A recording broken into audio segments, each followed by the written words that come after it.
50 यानी कि 51 हो गए हैं। तो इसके बाद और साथी जुड़ते जाएंगे और उनका हम अनुभव लेते रहेंगे। तो सबको नमस्ते, प्रणाम, और सभी मेरे से छोटों को आशीर्वाद है और सब बड़ों को मेरा प्रणाम है। उनसे आशीर्वाद की अपेक्षा रखता हूँ और छोटों को आशीर्वाद देने की भावना है, कामना है। रमावत जी भी जुड़ गई हैं, उनका भी स्वागत है। उमेश जी भी जुड़ गए हैं, सबका स्वागत है। प्रणाम सबको। आज का विषय है कब्ज का यौगिक उपचार हम कैसे करें। कब्ज का यौगिक उपचार किस प्रकार से हो सकता है, कब्ज क्या है, यानी कि कॉन्स्टिपेशन, यौगिक मैनेजमेंट ऑफ कॉन्स्टिपेशन के ऊपर हम बात करेंगे। कब्ज एक सामान्य शब्द है जो आपको बहुत बार सुनाई दिया होगा। किसी न किसी को आपने देखा होगा कहते हुए कि पेट अच्छे से साफ नहीं हुआ। यानी कि जब पेट अच्छे से साफ नहीं होता है, यानी कि मल का विसर्जन सही रूप से नहीं होता है, तो आपको कब्ज की शिकायत होती है।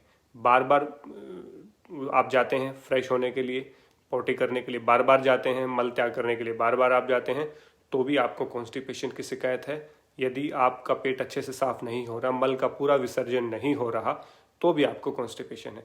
यानी कि मल का शरीर से निष्कासन सही रूप से ना होना ही कॉन्स्टिपेशन है। यदि रुक रुक के भी आपका पेट साफ हो रहा है तो भी कॉन्स्टिपेशन है, क्योंकि कॉन्स्टिपेशन का मतलब एकदम से पेट साफ हो जाना चाहिए। और उसके बिल्कुल साइंटिफिक लॉजिक के ऊपर हम बात करेंगे, बिल्कुल साइंटिफिक तरीके के ऊपर बात करेंगे। और बहुत सारे आपको तरीके नहीं बताऊंगा, बहुत सारे तरीके आपको पता होगा, लेकिन हम 2-4 मुद्दों पे बात करेंगे जिससे कि वो जो बेस है, जिससे बेस स्ट्रोंग होता है। और जब बेस आपका स्ट्रोंग हो जाता है तो मुझे नहीं लगता, जब कारण का हम निवारण कर देते हैं तो कोई भी प्रॉब्लम हमें नहीं रहती। हमारे दर्शनों की क्या खूबसूरती है, हमारे जो भारतीय दर्शन है उनकी इतनी खूबसूरती है। एक एक शब्द, एक एक वाक्य, एक एक सिद्धांत उनका अनुकरणीय है, अनुपालना करने योग्य है, और उसको आंख बंद करके भी आप उस पर यकीन कर सकते हैं।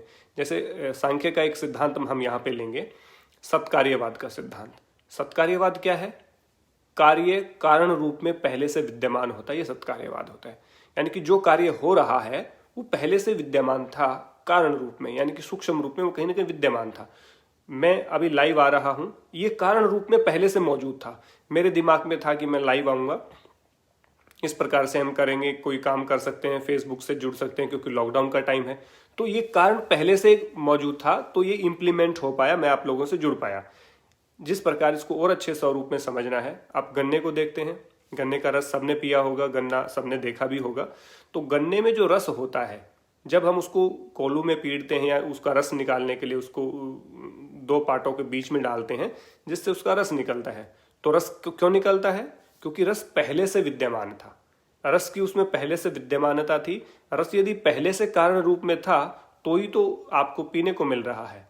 यदि गन्ने में रस ना हो तो आप उसको, आप यदि कोई लकड़ी है, लकड़ी के टुकड़े को आप कोलू में पीट के देखेंगे तो क्या होगा? कोलू में उसको लगाएंगे 2 पार्टों के बीच में तो रस नहीं निकलेगा। क्यों? क्योंकि सूखी लकड़ी में रस था ही नहीं, तो इसलिए रस नहीं निकल रहा।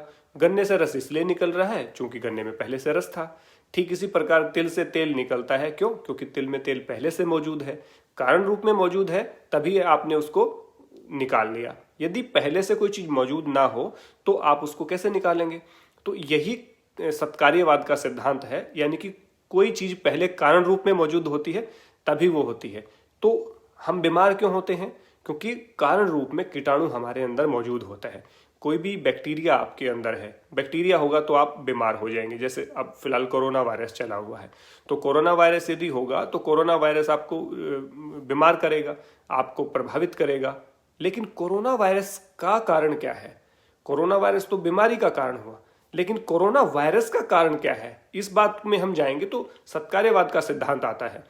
जब वायरस को ठहरने के लिए उपयुक्त माहौल मिलेगा, उसको उपयुक्त जगह मिलेगी, तो वो वहां पे रुकेगा। यदि उसको उपयुक्त माहौल नहीं मिलेगी, मीन अटेंशन, आप देखिए जब भी आप किसी के घर जाते हैं या किसी के पास जाते हैं और आपको खूब अटेंड किया जाता है, आपको फुल अटेंशन मिलता है, तो आप क्या करेंगे? बार बार जाना पसंद करेंगे कि आपकी खातिरदारी हो रही है, आपकी आवाभगत हो रही है, आपको रिस्पेक्ट दिया जा रहा है, आपको पूरा अटेंड किया जा रहा है, तो बार बार जाने की कोशिश करेंगे।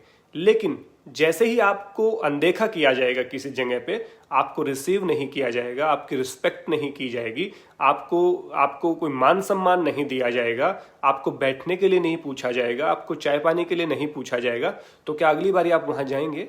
नहीं जाएंगे। क्यों? क्योंकि आपको अटेंशन नहीं मिला, आपको आवाभगत नहीं मिली, आपको सम्मान नहीं मिला, आपको जो रिस्पेक्ट मिलना चाहिए था वो आपको नहीं मिला, तो आप क्या करेंगे? वहां नहीं जाएंगे। तो जब माहौल हमारे अनुकूल नहीं होता तो हम वहां नहीं जाते।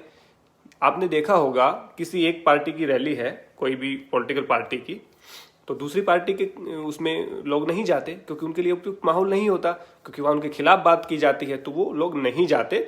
जिस विचारधारा के लोगों की पार्टी होती है उसी विचारधारा के लोग उसमें जाते हैं, अन्यथा दूसरे लोग नहीं जाते। क्यों? क्योंकि उनके लिए माहौल उपयुक्त नहीं है। तो यही बात होती है, जब कोई वायरस, जब कोई कीटाणु, जब कोई बीमारी हमारे घर में, हमारे शरीर में प्रवेश करती है, तो तब करती है जब पहले से उसके का कारण मौजूद होता है। और कारण क्या है? कारण होता है विजातीय तत्व, जिसको हम टॉक्सिन बोलते हैं, इंग्लिश में टॉक्सिन बोलते हैं, और उसमें हिंदी में उसको कहेंगे विजातीय तत्व, यानी कि ऐसे पदार्थ, जो अवशिष्ट पदार्थ हैं, जो मल है, जो गंदगी है, वो हमारे शरीर में भरी पड़ी है, और उस गंदगी के कारण आपको वो वायरस आपके ऊपर अटैक कर रहा है, वो कीटाणु आपके ऊपर अटैक कर रहा है। आप कभी भी देख लीजिए, जो बिल्कुल साफ सुथरी जगह होगी वहां ना मच्छर होगा, ना मक्खी होगी, ना कीड़े होंगे, ना किसी प्रकार का कोई होगा। जो हर दिन जहाँ पे झाड़ू लगता है, जहाँ पे पोछा लगता है, जहाँ पे साफ सफाई होती है, आप अपने घर का मंदिर भी देख सकते हैं या यज्ञशाला देख सकते हैं, या ऐसा स्थान जो बहुत ही साफ सुथरा आप रखते हैं, वहां पे कभी भी मच्छर मक्खी नहीं होता। क्यों? मच्छर मक्खी तो कहीं भी उड़ के जा सकता है, उसके लिए कोई प्रतिबंध थोड़ी ना है कि वो यहाँ नहीं जाएगा, यहाँ आएगा। उसको क्या पता आपका मंदिर है कि किचन है कि आपका बाथरूम है। क्यों? क्योंकि उसके लिए उपयुक्त माहौल नहीं होता। गंदगी में ही मच्छर मक्खी पैदा होते हैं, गंदगी में ही कीटाणु पैदा होते हैं, गंदगी में ही बदबू यानी कि स्मेल उत्पन्न होती है। जब आपने अपने घर को पूरा क्लीन कर दिया, आपने पूरे घर को, अपनी रसोई को, अपने मंदिर को पूरा क्लीन कर दिया और अच्छे से झाड़ू पोछा आप लगा रहे हैं, तो वहाँ ना मच्छर होगा, ना मक्खी होगी, ना किसी प्रकार की बदबू होगी, ना मकड़ी अपना जाला वहाँ लगाएगी, ना कॉकरोच वहाँ पैदा होंगे, ना छिपकली वहाँ घूमेगी। इस तरह की कोई चीज़ वहाँ पे नहीं होगी। क्यों? क्योंकि आपने उसके लिए माहौल वैसा नहीं किया, तो उसको उसके उपयुक्त माहौल नहीं है तो वो नहीं मिलेगी। आप यूरोप में जाते हैं, अमेरिका आते हैं, बहुत सारे इन देशों में क्यों मच्छर नहीं है, क्यों मक्खी नहीं है? क्योंकि ये गंदगी नहीं रहने देते, साफ रखते हैं, क्लीन रखते हैं। तो जब आप अपने शरीर को क्लीन रखेंगे, अंदर से अपने बॉडी के जो टॉक्सिन्स हैं उनको वॉश आउट करेंगे, डिटॉक्स उनको कर देंगे, विजातीय तत्वों को बाहर निकाल देंगे, वो षटकर्म के माध्यम से निकालें, प्राणायाम के माध्यम से निकालें, और जैसे ही वो निकलेंगे आपका इम्यून बिल्डअप होता चला जाएगा। और जैसे इम्यून मजबूत होगा तो आपको कोई भी रोग आसानी से नहीं लग सकता, क्योंकि रोग लगने का कारण क्या है? कीटाणु। और कीटाणु के पनपने का कारण क्या है? कीटाणु किस प्रकार से पैदा होता है, किसके कारण से पैदा होता है? जब आपके शरीर में उसके लिए उपयुक्त माहौल होता है। मान लीजिए कोई स्वस्थ व्यक्ति है और उसको कोई वायरस अटैक कर देता है, तो वो आसानी से उसको डिफीट कर सकता है और वो वायरस तुरंत मर जाएगा, क्योंकि उसके अंदर उसको पनपने के माहौल नहीं मिलता, उसके अंदर टॉक्सिन्स नहीं है, क्योंकि टॉक्सिन्स के अंदर ही वो कीटाणु सफर कर सकता है। खुली ऑक्सीजन में और खुले स्थान पे वो सफर नहीं कर सकता। इसी कारण जब कारण रूप में कोई कार्य होता है पहले से मौजूद, तो ही वो कार्य भविष्य में प्रकट होता है। तो मैं यहाँ पे इस बेस को इसलिए बिल्डअप करना चाह रहा था आपको कि जो कब्ज होती है, कॉन्स्टिपेशन होती है, constipation is the main causes of all disease. आपके सभी रोगों का कारण कॉन्स्टिपेशन यानी कि कब्ज होता है। यानी कि जब आपके शरीर में मल की विद्यमानता है, यदि मल का निष्कासन सही रूप से नहीं हुआ है, यदि मल प्रॉपर आपका बाहर नहीं निकला है, तो वो अंदर गंदगी उत्पन्न करेगा और उस गंदगी से बैक्टीरिया पैदा होंगे, अंदर भी पैदा होंगे, और बाहर का जो बैक्टीरिया अंदर आएगा उसको भी उपयुक्त माहौल वहाँ रहने के लिए मिलेगा। और जब आपको अटेंशन मिलती है, जब आपको रिस्पेक्ट मिलती है, जब आपको मान सम्मान मिलता है, तो आप वहाँ पे ठहरते हैं और ज़्यादा देर तक रुकते हैं। यदि आप किसी रिश्तेदारी में जाते हैं, किसी ससुराल में जाता है, कोई कहीं भी जाता है और उसको बहुत अच्छे से अटेंड किया जाता है, उसके उपयुक्त माहौल होता है। कोई शराब पीने वाला व्यक्ति यदि जाता है और उसको शराब की पेशकश की जाती है, या कोई अच्छा मीठा खाने वाला व्यक्ति होता है, उसके लिए मीठे पकवान बनाए जाते हैं, तो उसको लगता है कि मेरी बहुत अच्छी आवाभगत हो रही है। तो कहते हैं ना कि बटेऊ भी वहीं रुकता है, या जो रिश्तेदार वहीं रुकता है जहाँ पे आपको अच्छी खातिरदारी आपकी होती है। तो वायरस की या जो कीटाणु है, जो उसकी अच्छी खातिरदारी कहाँ होगी? गंदगी में। और मल क्या है? गंदगी ही तो है, टॉक्सिन तो है। तो उस टॉक्सिन को जब तक हम वॉश आउट नहीं करेंगे तब तक हम किसी भी रोग को आमंत्रित करने के लिए खुला आमंत्रण हम करते रहते हैं। वो अलग बात है कि हमारी समझदारी से या हम डेली वर्कआउट करते हैं उसकी वजह से हमें कोई रोग नहीं होता। तो इसलिए डिटॉक्स करना बहुत जरूरी है बॉडी का। उसके लिए शुद्धता जरूरी है। शुद्धता यानी कि बॉडी में जो मल होता है उसका निष्कासन सही रूप से हो। यदि वो नहीं होगा, कब्ज कोई रोग नहीं है लेकिन सब रोगों को उत्पन्न करने का एक सबसे बड़ा कारण है। आपका पेट साफ ना होना ही सबसे बड़ा कारण है अन्य रोगों को आमंत्रित करने के लिए। तो इसलिए पेट को साफ करना है, इसी उद्देश्य के साथ हम आज आपके सामने आए हैं। तो आज का हमारा जो टॉपिक है कॉन्स्टिपेशन का यौगिक मैनेजमेंट, कब्ज का कैसे हम यौगिक उपचार करें। तो मैंने सबसे पहले कारण हमने जाना कि जो हमारे शरीर में जितनी भी बीमारियां होती हैं उन सब का कारण कॉन्स्टिपेशन यानी कि कब्ज होता है। तो पेट को साफ करना है, तो पेट को साफ करना, तो चलिए उसके नुस्खे हम जानते हैं कैसे हम कर सकते हैं। पेट को साफ होने के लिए हम सबसे पहले सुबह उठते हैं, फ्रेश होने के लिए जाते हैं। तो हमारा शरीर में 3 प्रकार के दोष होते हैं, वात पित्त कफ, एनाबोलिज्म, मेटाबोलिज्म, कैटाबोलिज्म। जो एनाबोलिज्म यानी कि आपका जो वात है, तो वात आपके पूरे शरीर को बैलेंस करता है, क्योंकि आपका एडी से लेकर चोटी तक वात विद्यमान है, पूरे शरीर में वात विद्यमान होती है। जिस व्यक्ति का, आप ध्यान रखिएगा ये आयुर्वेद की भी बात है, जिस व्यक्ति का वात बढ़ा हुआ होता है उसको कॉन्स्टिपेशन हो जाता है। बुढ़ापे में भी आपने देखा होगा लोगों को कॉन्स्टिपेशन इसीलिए होता है कि उनका वात बढ़ा हुआ होता है। और जब भी वात बढ़ता है, चाहे जवानी में बढ़े चाहे बुढ़ापे में बढ़े, कभी भी बढ़े, आपको कॉन्स्टिपेशन की शिकायत जरूर होगी। क्योंकि वात का मैं एक बिल्कुल सिंपल सा लॉजिक आपको बताता हूँ। जब आप फ्रेश होने जाते हैं सुबह और फ्रेश होने जाते हैं, जब फ्रेश होने के लिए आप बैठते हैं तो कई बार गैस पहले निकल जाती है। यदि गैस पहले निकल जाएगी तो आप अच्छे से पेट साफ नहीं होगा। यदि गैस का जो प्रेशर होता है, वायु का जो प्रेशर होता है, वो मल के ऊपर लगता है, स्टूल के ऊपर जब लगेगा प्रेशर तो मल अपने आप निष्कासन हो जाएगा। और यदि मल का निष्कासन अच्छे से क्यों नहीं होगा, यदि साइड से आपकी गैस पास हो रही है, पहले आपकी गैस निकल रही है, तो आप ये मान के चलिए कि आपका पेट साफ नहीं हो सकता।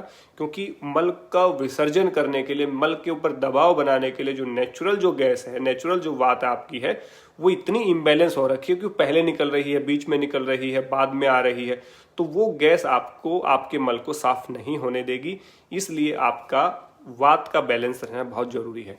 तो एक तो सबसे पहली गांठ आप बांध लें आज ही, वायु मुद्रा का अभ्यास डेली करना है। ये वायु मुद्रा है, अपनी पहली उंगली को अंगूठे के अंदर लगा लेना, ये वायु मुद्रा है। और पवन मुक्तासन मैंने बहुत बार आपको करके भी दिखाया है, दोनों घुटनों को छाती पे लगा के और दोनों हाथों को ऊपर करना, ये हमारा पवन मुक्तासन है।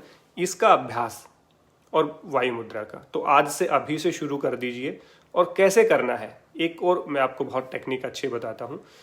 मैं प्रतिदिन रात को सोने से पहले और सुबह उठने के बाद दोनों टाइम में पवन मुक्तासन करता हूँ। आप कहेंगे कि इसके लिए फिर हम सोने से पहले मैट बिछाएं फिर उठ के बिछाएं, नहीं, आपको बेड पे ही करना है। आप जैसे बेड पे जाते हैं, चारपाई पे जाते हैं, जहां भी आप सोते हैं, जिस भी बिस्तर पे आप सोते हैं, वहीं पे अपने दोनों पैरों को फोल्ड करके और पवन मुक्तासन कर लीजिए। 5 मिनट तक आप करके सो जाइए, पूरी रात की बात आपकी बैलेंस हो जाएगी। और यदि आप सुबह उठते ही पवन मुक्तासन कर लेते हैं तो फिर पूरे दिन की बात आपकी बैलेंस रहती है। और जैसे ही आप पवन मुक्तासन करेंगे अपने बेड पे, जैसे पवन मुक्तासन को आप छोड़ेंगे, आपको रेस्ट रूम भागना पड़ेगा, आपको टॉयलेट की तरफ भागना पड़ेगा, क्योंकि आपको पानी पीने की भी फुर्सत ये पवन मुक्तासन नहीं देगा। इतना जोर से आपको प्रेशर आएगा और जा करके आप फ्रेश हो जाएंगे। और जब भी आप फ्रेश होते हैं तो मेरी रिक्वेस्ट है, इंडियन जो टॉयलेट सीट होती है उसका आप प्रयोग करें। कमोड सीट का यदि आप प्रयोग करते हैं तो आपका प्रेशर नहीं लग पाता, जो आपका प्रेशर आपके जो पॉइंट्स पे लगना चाहिए, जो आपका जो आंतों के ऊपर प्रेशर होना चाहिए, वो नहीं हो पाता। आप कभी भी देख लीजिए, छोटे बच्चों को हम छोटे बच्चे से लेकर के जितने भी लोग हैं, जितने भी हमारी जो नेचुरल आदत है वो ऐसे ही बैठ के फ्रेश होने की है। ये कमोड सीट का जो निर्माण हुआ ये फॉरेन में हुआ है, यूरोप में हुआ है, अमेरिका में हुआ है, क्योंकि यहाँ पे जो लोग, यहाँ ठंडे प्रदेश हैं बहुत ज़्यादा, कॉन्स्टिपेशन की शिकायत ज़्यादा रहती है, ज़्यादा मांस मीट ये लोग खाते हैं, ज़्यादा जो फ्रोजन जो चीज़ें होती हैं वो खाते हैं, ताज़ी बनी चीज़ें नहीं खाते, जिसके कारण कॉन्स्टिपेशन होता है। इनको घंटों घंटों टॉयलेट में बिताना पड़ता है, तो घंटों घंटों ये ऐसे घुटनों के बल तो बैठ नहीं सकते, तो इसलिए उनको कमोड सीट की ज़रूरत पड़ती है। पूरा न्यूज़पेपर पढ़ देते हैं, मैगजीन पढ़ देते हैं, पूरा लैपटॉप लेकर के बैठने लग गए हैं आजकल तो लोग टॉयलेट सीट में। तो ये बहुत ही गलत है, बहुत ही हार्मफुल है ये, क्योंकि ऐसे आप समस्याओं को बढ़ा रहे हैं, ना कि घटा रहे हैं। तो इसलिए जब आप कारण के ऊपर जाएंगे तो आपका बैठने का तरीका बिल्कुल इंडियन स्टाइल में हमें बैठना है, जैसे इंडियन जो टॉयलेट सीट होती है वैसे हमें बैठ के फ्रेश होना है। तो आपका जो प्रेशर है आंतों के ऊपर नेचुरल लगेगा। और लेफ्ट साइड पे यदि आप जोर लगाएंगे, लेफ्ट साइड के ऊपर आपका ज़्यादा आपका दबाव होना चाहिए पैर के ऊपर, तो आप आसानी से फ्रेश हो जाएंगे। फ्रेश होते हुए कभी भी जोर ना लगाएं। यदि आप जोर लगाएंगे वो अनहाइजेनिक है, वो बिल्कुल भी लॉजिकल नहीं है। तो फ्रेश होते हुए आपको अश्विनी मुद्रा का प्रयोग करना है। अश्विनी मुद्रा का यानी कि रेक्टम को खींचना है, भींचना है, छोड़ना है, भींचना है, छोड़ना है। इसको अश्विनी मुद्रा भी बोलते हैं, इसको अश्विनी मुद्रा बोलते हैं। मूलबंध का सूक्ष्म रूप है, या मूलबंध की का प्री वर्कआउट आप इसको कह सकते हैं। जब आप गुदाद्वार को भींचते हैं, छोड़ते हैं, भींचते हैं, छोड़ते हैं, तो उससे नेचुरल प्रेशर बनता है, वैक्यूम बनता है, और वो वैक्यूम आपके मल को नीचे लेके आने के लिए बहुत हेल्पफुल होता है। तो जब आप इस तरह का अश्विनी मुद्रा का अभ्यास आप करते हैं, अब वैक्यूम बनता है, वो नीचे की तरफ खींचता है। बार बार आप अंकुचन और संकुचन का जब अभ्यास करेंगे, क्योंकि आपने देखा होगा जब हम वो बस्ती क्रिया करते हैं, तो बस्ती क्रिया में केवल अंकुचन और संकुचन का ही हम काम करते हैं, जिससे कि जो पानी होता है वो ऊपर जाता है और फिर मल को खींच करके नीचे लेके आता है। तो अंकुचन और संकुचन का जो कार्य है गुदा का, वो आपने करना है बाएं पैर पे, लेफ्ट लेग के ऊपर आपको प्रेशर दे के रखना है, राइट को फ्री रखना है। और पवन मुक्तासन आपको रात को सोते हुए भी करना है, और पवन मुक्तासन सुबह उठते ही करना है, बगैर कुछ किए, सब कुछ छोड़ करके आपको बेड पे ही वो करना है। और जैसे ही आप पवन मुक्तासन का अभ्यास करेंगे, जैसे ही आप वायु मुद्रा का अभ्यास प्रतिदिन करेंगे, जैसे आप इंडियन स्टाइल में जाना शुरू करेंगे, जैसे बाएं पैर पे दबाव ज़्यादा आप रखेंगे, जैसे ही अश्विनी मुद्रा का अभ्यास आप करेंगे, वैसे ही 100% आपको जो कॉन्स्टिपेशन है समाप्त हो जाएगा और नेचुरल तरीके से आप फ्रेश होंगे। अब आप बात करेंगे कि नेचुरल तरीके में फ्रेश होने में कितना समय लगना चाहिए। यदि आप बिल्कुल लॉजिकल बात करें तो आपको फ्रेश होने के लिए 5 सेकंड का समय लगना चाहिए। जी हाँ, 5 सेकंड का, मैंने 5 सेकंड ही बोला है, 5 मिनट नहीं बोला है। जो व्यक्ति 5 सेकंड में फ्रेश हो जाता है, दैट्स मीन उसका डाइजेस्टिव सिस्टम बहुत अच्छा है, उसका मेटाबॉलिज्म बहुत अच्छा है, उसका पूरा शरीर का जो तंत्र है वो बहुत अच्छा है। यानी कि आपने देखा होगा पशु को, उसी बात पे आ रहा हूँ, पशु को आपने देखा होगा, जब पशु कोई काम करता है, पशु जब खाना खाता है, भोजन करता है, तो वो क्या करता है, उसको भोजन को चबा चबा कर उसको भोजन को खाता है। तो वो बार बार चबाने से सलाइवा मिक्स होकर के उसके मुंह से नीचे आता है, और वो सलाइवा उसके डाइजेस्टिव सिस्टम को इम्प्रूव करने का काम करता है। और जैसे वो सलाइवा मिक्स होकर के उसके डाइजेस्टिव सिस्टम को इम्प्रूव करता है, तो आपने देखा होगा, किसी पशु को आपने देखा है कॉन्स्टिपेशन होते हुए? कभी नहीं देखा होगा। और कोई भी पशु 5 सेकंड, 3 से 5 सेकंड का समय लगाता है फ्रेश होने में। उसके ऊपर भी एक बात देखो, कोई भी जो पशु फ्रेश होता है तो उसका पिछवाड़ा धोने की जरूरत नहीं होती, वो कभी गंदा करता ही नहीं है। यानी कि उसका जो गुदाद्वार होता है वो कभी गंदा ही नहीं होता। क्यों नहीं होता? क्योंकि मल चिपकता नहीं है, और यदि मल चिपकेगा नहीं तो मलद्वार गंदा कैसे होगा। ये बिल्कुल साइंटिफिक बात आप देखिए। उसके लिए आपको करना क्या है, ये तो मैंने तरीके बता दिए। आपको बाएं पैर पे जोर रखना है, आपको अश्विनी मुद्रा का अभ्यास करना है, पवन मुक्तासन का अभ्यास करना है। जो खाना है, जो आहार, पहले आहार ग्रहण किया, आहार ग्रहण करके ही हम उस आहार को ही पचाते हैं, उसको पचा करके ही हम जो पूरे शरीर में उसका रस, रक्त, मांस, मज्जा, जो हड्डी, जो वीर्य बनता है, जो सप्त धातुएं बनती हैं, वो पूरे भोजन से ही बनती हैं। वो भोजन जब हम पचा लेते हैं तो उसका जो अवशिष्ट पदार्थ होता है उसी को हम मल कहते हैं। तो सबसे ज्यादा इफेक्ट क्या है कि हम खाते क्या हैं, ये सबसे इंपॉर्टेंट बात है। खाने के लिए हम सबसे इंपॉर्टेंट क्या चीज खाते हैं, ये सबसे इंपॉर्टेंट है। कैसे खाते हैं, कब खाते हैं, क्या खाते हैं, ये बहुत इंपॉर्टेंट है।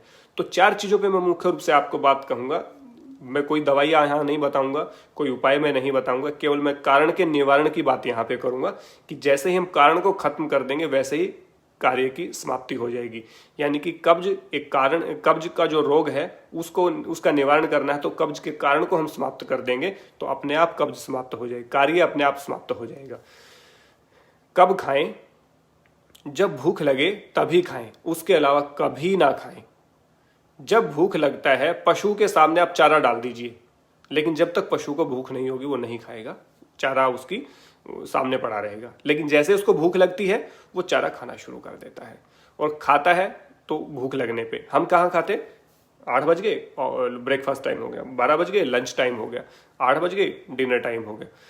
हम टाइम के अकॉर्डिंग खाते हैं, जबकि खाना चाहिए भूख के अकॉर्डिंग। जब आपका पेट, जब आपकी जठराग्नि प्रदीप्त है, जब आपकी जठराग्नि खाना मांग रही है, तब आप उसको दीजिए। जठराग्नि मंद पड़ी है, लेकिन चूंकि 1 बज गया लंच टाइम है, चूंकि 9 बज गए ऑफिस जाना है, चूंकि रात के 8 साढ़े 8 बज गए डिनर टाइम हो गया, खाना बन गया तो तभी खाना है। ये जब तक चीजें हम नहीं छोड़ेंगे, बहुत मुश्किल लगता होगा आपको, लेकिन यदि आपको अपने आप को स्वस्थ रखना है, नेचुरल टाइम पे भूख लगना शुरू हो जाएगी, उसके लिए थोड़ा सा आपको पेशेंस रखना पड़ेगा। बिना भूख के खाना छोड़ दीजिए। मैं दावा करता हूं, मैं आपको विश्वास दिलाता हूं, आपको कभी भी कॉन्स्टिपेशन नहीं हो सकती। केवल एक सिद्धांत, बिना भूख के नहीं खाना है, जब भूख लगे तभी खाना है, बार बार नहीं खाना है, बिना भूख के नहीं खाना है, किसी के पास किसी को कंपनी देने के लिए नहीं खाना है, किसी को खुश करने के लिए नहीं खाना है। जहां देखो वहीं शुरू हो जाते हैं, अरे थोड़ा सा मीठा है, अरे थोड़ा सा नमकीन है, अरे थोड़ी सी चाय है, अरे थोड़े से बिस्किट है। नहीं खाना, बिल्कुल नहीं खाना। जब भी खाएंगे आपकी जठराग्नि चलती रहेगी, काम करती रहेगी, और वो आपको कहीं ना कहीं आपकी जो जठराग्नि है वो मंद पड़ जाएगी। अभी आपने खा लिया, थोड़ी देर बाद फिर खा लिया, थोड़ी देर बाद फिर खा लिया, तो बार बार खाते रहेंगे तो वो कैसे पचाएगी। एक एग्जाम्पल आप देखिए, आप सभी ने यज्ञ तो देखा होगा, हवन जो करते हैं, हवन में जब हम आहुति डालते हैं या कोई भी आग प्रचंड है और उसमें हम आहुति डालते हैं, यदि आग धीमी हो, यदि आग मंद हो, आग में धुआं ज्यादा हो और आग थोड़ी जल रही हो, तो क्या वो उसको जला पाएगी जो आपने उसमें आहुति डाली? यज्ञ में जब आहुति डालते हैं और जब स्टार्टिंग में जब हम अग्न्याध्यान करते हैं, अग्नि को प्रज्वलित करने का मंत्र हम बोलते हैं, तो उसी समय पे आप इतनी सामग्री उसमें डाल सकते हैं क्या? तो डालेंगे तो बुझ जाएगी, निश्चित रूप से बुझेगी, या फिर प्रचंड हो जाएगी? नहीं होगी। इसीलिए यज्ञ के उसमें भी आपको 5 बार जो अग्नि प्रज्वलित करके 5 बार आहुति घी की ही डालनी होती है, ताकि वो प्रचंड रूप धारण करे। उसके बाद जल प्रसेचन मंत्र का पाठ होता है, उसके बाद आहुतियां होती हैं सामग्री की। चूंकि सामग्री डालने के लिए यज्ञ तैयार नहीं है, अग्नि उसको भस्म करने के लिए तैयार नहीं है। जब तक आपकी जठराग्नि, जो पेट की जो अग्नि है, आपके द्वारा दिए गए आहार को भस्म करने के लिए, उसको स्वाह करने के लिए, उसको पचाने के लिए रेडी नहीं है, तैयार नहीं है, तो आप क्यों उसमें आहार डाल रहे हैं? यदि आप ऐसे डालेंगे तो अग्नि बुझ जाएगी, मंद हो जाएगी। तो मंद जब अग्नि होती है तो धुआं निकलता है और धुएं से आपकी आंखों में जलन होती है, वायुमंडल दूषित होता है। ठीक उसी प्रकार आपके शरीर में भी धुआं उठेगा, आपके शरीर में भी दूषित होगा, आपकी जठराग्नि मंद पड़ेगी। जो भोजन आपने खाया है उसको 8-9 घंटे तक वो पचता रहेगा और आपको कॉन्स्टिपेशन हो जाएगा। आपका जो सारा जो शरीर की जो एनर्जी है वो भोजन को पचाने में ही लगी रहती है। तो अच्छे से सोच नहीं पाएंगे, अच्छे से कोई एक्टिविटी नहीं कर पाएंगे, फिजिकली स्ट्रोंग नहीं बन पाएंगे, आप वीकनेस फील करेंगे, आपके WBC घटेंगे, आपके डिक्रीज हो जाएगा आपका डिफेंस सिस्टम।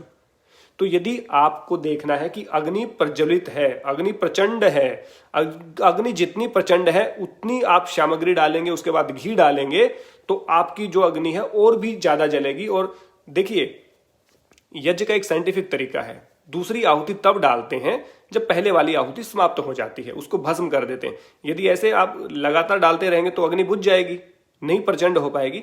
तो इसलिए जब अग्नि प्रचंड होती है तो उसको स्वाह करती है। तो जब आपने अच्छे से, आपकी जठराग्नि प्रदीप्त है, तेज है, तीव्र गति वाली है, तब आप भोजन करिए। यानी कि जब भूख लगी है तब भोजन करिए, पहला सिद्धांत है। यदि आपने भूख लगने पे भोजन किया तो गरिष्ठ भोजन भी यदि कई बार कर लेते हैं, गलत भोजन भी यदि आप कर लेते हैं, ज्यादा भोजन भी यदि आप कर लेते हैं, तो भी आपका भोजन को वो जठराग्नि जला करके भस्म कर देती है, यानी कि उसको पचा देती है अच्छे रूप से। दूसरी बात, कैसे खाएं, ये सबसे इंपॉर्टेंट है। क्या फटाफट खा लें? आजकल हम क्या करते हैं, खाने के लिए तो हमारे पास टाइम होता ही नहीं है, या तो मोबाइल पे बात करते हुए खाएंगे या कुछ पढ़ते हुए खाएंगे, क्योंकि हम सबसे ज़्यादा ज्ञानवान तभी बनते हैं, या बातचीत करते हुए खाएंगे, या घर की कोई प्रॉब्लम डिस्कस करते हुए खाएंगे, या टीवी देखते हुए खाएंगे। अरे अच्छा सीरियल चला, प्लेट को उठाया और टीवी के सामने हम बैठ गए। तो टीवी देख रहे हो या खाना खा रहे हो, एक समय पे एक व्यक्ति एक ही काम कर सकता है। या तो आपका ध्यान टीवी में होगा, या तो आपका ध्यान बातचीत में होगा, या तो आपका ध्यान मोबाइल में होगा, या फिर आपका ध्यान खाने में होगा। एक ही जगह हो सकता है। बहुत सारे लोगों को तो ये पता भी नहीं चलता खाने में कि सब्जी क्या बनी थी, रोटी कितनी खाई है, सलाद किस चीज का था। क्यों? क्योंकि फोन में ध्यान था। फोन पे बातें करते करते पत्नी ने खाना लगा दिया, बातें करते करते खाना खा लिया, उसके बाद बातें करते करते निकल गए, तो पता भी नहीं चला कि क्या खाया, कब खाया, कैसे खाया। ये बिल्कुल नहीं चलेगा। ये कॉन्स्टिपेशन का सबसे बड़ा कारण है। लापरवाही आपने की, बिना भूख के खाया तो लापरवाही, भूख लगने पे यदि आपने जल्दी जल्दी खा लिया तो भी लापरवाही है। आपको पशु की तरह बार बार चबा करके खाना पड़ेगा। एक बाइट को 32 टाइम, यानी कि 32 बार आपको चबाना पड़ेगा। दांत कितने हैं मुंह में? 32, 32। तो एक दांत के हिस्से एक बार तो चबाना आना ही चाहिए, क्योंकि दांत हमारी बॉडी में सुपर हार्ड है और आंतें हमारी बॉडी में सुपर सॉफ्ट हैं। आंतें पचाने का काम करती हैं, जबकि दांत चबाने का काम करते हैं। और हम उल्टा करते हैं, चबाने वाले से पचाने का काम लेने की सोचते हैं, और जो पचाता है उससे चबवाने का काम लेते हैं। पूरा जो सुपर हार्ड है बॉडी में, जो चबाने का काम करता है दांत, उसका काम हम सुपर सॉफ्ट यानी कि आंतों से करवाने की कोशिश करते हैं। बहुत सारे लोगों का तर्क आता है, कुतर्क होता है, तर्क नहीं होता, कि ऐसे तो पूरा दिन लग जाएगा खाने में, ऐसे तो 2 घंटे लग जाएंगे। नहीं लगेंगे जी। 32 टाइम चबाना है एक बाइट को, 32 बार, और 32 बार यानी कि 30 सेकंड में वो कंप्लीट हो जाएगा। तो एक रोटी में कितनी बाइट आप बनाते हैं? मैक्सिमम कितनी बाइट आप बना लेंगे? 6 बाइट बना देंगे मैक्सिमम। 6 बाइट को चबाने में कितना मिनट लगा? 3 मिनट लगा। और यदि 3 मिनट लगा और आपने 5 रोटियां खाई तो कितना टाइम लगा? केवल 15 मिनट आपको खाना खाने में लगी। और वैसे भी 15 मिनट तो खाने में लगनी भी चाहिए। आपको पता भी होना चाहिए, आदर भाव होना चाहिए, पेशेंस होना चाहिए, हाथ धोकर मुंह धोकर आपने खाना खाना चाहिए, पूरा रिस्पेक्ट के साथ खाना खाना चाहिए। खड़े होकर खाना कभी नहीं खाना चाहिए, बैठ करके सम्मान के साथ खाना खाना चाहिए। तो आपको 32 बार चबा करके एक बाइट को खाना है। भूख लगने पे खाना है, चबा चबा कर खाना है। जो मुंह में स्लाइवा बनता है, वो स्लाइवा आपके जो तेजाब बनता है उसको शांत करता है और आपके मेटाबॉलिज्म को स्ट्रॉन्ग करता है। सिंपल सी बात है। 32 बार चबाएंगे तो स्लाइवा ज्यादा बनेगा, स्लाइवा ज्यादा बनेगा तो ज्यादा मिक्स होके जाएगा। अब एक आप कोई सूखी कोई मोटी चीज आप डालोगे किसी उसमें मशीन में, एक बारीक करके आप डालोगे तो बारीक जल्दी उसको पीसेगा, मोटी को टाइम लगाएगा। यानी कि मोटी मोटी बाइट्स आप अंदर लेके जाएंगे, आहार को बगैर चबे हुए आहार को लेके जाएंगे तो आंतों को उसको डाइजेस्ट करने में बहुत सारी मशक्कत करनी पड़ेगी। बहुत सारा आपका जो ब्लड है वहीं पे लगा रहेगा, बहुत सारी एनर्जी बॉडी की वहीं पे लगी रहेगी। तो इसलिए 32 बार चबा के खाना है। एक बाइट को लिख लीजिए, आप कहीं पे भी डाइनिंग टेबल पे लिख लीजिए, 32 टाइप कर लीजिए वहां पे। अपने सभी टीवी को बंद कर दीजिए, किसी प्रकार का साउंड नहीं होना चाहिए। खाना खाते हुए यदि आप निरादर करते हैं खाने का, तो वो खाना सुबह आपका निरादर करता है। जब आप बाथरूम से गंदा और सड़ा हुआ मुंह लेकर बाहर निकलते हैं कि कॉन्स्टिपेशन है, पेट अच्छे से साफ नहीं हुआ, तकलीफ हो रही है, ये है वो है, जो तमाम आपको तकलीफें होती हैं वो आपका भोजन का निरादर करने से होती हैं, बिना भूख खाने से होती हैं और बिना चबाए खाने से होती हैं। तो 32 बार चबा के खाएंगे, जबरदस्त भूख लगेगी तभी खाएंगे। आप चाहते तो कि 5 सेकंड में फ्रेश होना, तो उसके लिए मेहनत भी करनी पड़ेगी ना। भूख लगने पे खाना है। आप शेर से लेकर के कोई भी जानवर देख लीजिए, बगैर भूखे कोई नहीं खाता, केवल इंसान खाता है। केवल इंसान ही वो प्राणी है जो बिना भूख के भी खाता है, ज्यादा भी खाता है, ओवर ईटिंग भी करता है और चबाकर भी नहीं खाता। बाकी सारे जो पशु हैं, जितने भी प्राणी हैं, भूख लगने पे ही खाते हैं, चबा चबा करके खाते हैं, एक्स्ट्रा नहीं खाते हैं। क्योंकि हमें बेईमाना होता है कि पता नहीं खत्म ना हो जाए, ये ना हो जाए, वो ना हो जाए, और जल्दबाजी में खाते हैं। पूरा उसका आनंद लेके खाना है। तो सबसे पहले कब खाएं? भूख लगने पे। कैसे खाएं? 32 बार चबा के खाएं।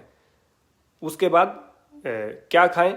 सबसे इंपॉर्टेंट बात, आहार सात्विक होना चाहिए, मधुर होना चाहिए, रूखा सूखा नहीं होना चाहिए, मिर्च मसालेदार नहीं होना चाहिए, तामसिक नहीं होना चाहिए, आपका बहुत ज़्यादा जिसमें जलन हो, शरीर को, हृदय को जलाने वाला नहीं होना चाहिए, सुमधुर सुपाच्य रस से युक्त होना चाहिए, लिक्विड उसमें होना चाहिए, उसमें घृत होना चाहिए, उसमें मीठे पदार्थ होने चाहिए, वो चिकना होना चाहिए, वो रस और आनंद की प्राप्ति करवाने वाला होना चाहिए, मन के अनुकूल होना चाहिए, आपको प्रिय होना चाहिए वो भोजन। और उसमें इस प्रकार का जब भोजन होता है तो धातुओं को पुष्ट करता है और वो कॉन्स्टिपेशन वैसे ही नहीं होने देता। यदि रूखा सूखा खाएंगे, मिर्च मसालेदार खाएंगे तो जलन पैदा होगी, पहले गले छाती में जलन पैदा होगी, फिर नीचे जलन पैदा होगी, तो एक बार खाते हुए पछताओगे, एक बार जाते हुए पछताओगे। तो इसलिए आपको ऐसा काम नहीं करना है तो जिससे आपको जलन उत्पन्न हो। तो जो कलेजे में जलन उत्पन्न कर रहा है वो पेट में भी जलन उत्पन्न कर रहा है और वो नीचे भी जलन उत्पन्न करेगा जब आप फ्रेश होने जाएंगे। तो इन सभी पीड़ाओं से बचना चाहते हो तो आपको ताजा और सुमधुर यानी कि सात्विक आहार आपको लेना चाहिए, भूख लगने पे ही खाना चाहिए और 32 बार चबा के खाना खाना चाहिए। खाने के बाद क्या नहीं करना है? खाने के बाद पानी कभी नहीं पीना है, कम से कम 40 से 45 मिनट तक आपको पानी नहीं पीना है। उसके बाद दिन भर पानी पीना है तो घूंट भर भर के पीना है। जैसे आप पानी पीते हैं, एकदम से बोतल लगाया और पी लिया, ऐसे नहीं पीना, ऐसे पीना है। आप गिलास में पीजिएगा, मैं तो मेरे पास बोतल थी तो मैंने बोतल से पिया। जब आप पानी को घूंट भर भर के पीते, जैसे चाय को हम पीते हैं, वैसे पानी को पीते हैं तो हर घूंट में सलाइवा मिक्स होके जाता है। साइंस को जानिएगा, ये कोई ऐसा नहीं कि घूंट भर के पीने से कोई चमत्कार हो जाएगा। घूंट घूंट भर के पीने से मुंह में जो सलाइवा होता है वो हर घूंट के साथ सलाइवा आ जाएगा, वो मेटाबॉलिज्म को हाई करेगा भैया आपके। यदि आप गड़गड़ गड़गड़ गड़गड़ गड़ एकदम से पानी पीते हैं तो सलाइवा मिक्स होके नहीं जाता, सलाइवा साइड में रह जाता और पानी एकदम से नीचे चला जाता है। और बॉडी के टेम्परेचर के अकॉर्डिंग यदि एकदम से पानी आप डालेंगे तो वो अनहाइजेनिक होता है, आपको नुकसान कर सकता है, अटक सकता है कहीं पे। तो इसलिए आपको घूंट भर भर के जब आप पानी डालते हैं, अपने बॉडी में पानी लेते हैं, तो बार बार सलाइवा मिक्स होके जाता है। बार बार चबाएंगे तो सलाइवा मिक्स होके जाएगा। इसीलिए तो पशु 5 सेकंड में फ्रेश हो जाते हैं, 5 सेकंड में पशु फ्रेश हो जाते हैं।